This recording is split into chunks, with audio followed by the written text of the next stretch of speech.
गुस्से में आकर आपसे ज़बान दराज़ी की, अपने किए पर अफसोस है मुझे, सिर्फ दुआ को वापस पाने के लिए की।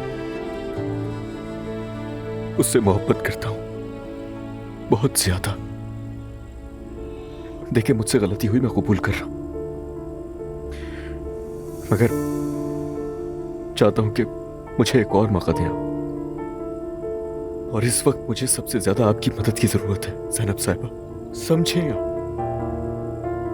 नाकाम हो गया तो कुछ नहीं कहूंगा, फिर आपने भी तो अपनी जिंदगी में गलतियां की होंगी ना। तुम्हारा रिश्ता धोखा देने का नहीं बल्कि सच्चा रिश्ता था। अजलान, जब तुम गुस्से में होते हो तो बिल्कुल अंधे हो जाते हो। तुमने उसके सारे हक छीन लिए, वकील डॉक्टर सबके सामने उसे रुस्वा करके रख दिया। इसीलिए मुझे सिर्फ अपनी बेटी की फिक्र है। नहीं, हरगिज नहीं। क्या ऐसा हो सकता है? ऐसा मुमकिन ही नहीं है। और मैं आपसे वादा कर रहा हूं कि दुआ की आंखों में आइंदा कभी आंसू नहीं आएगा।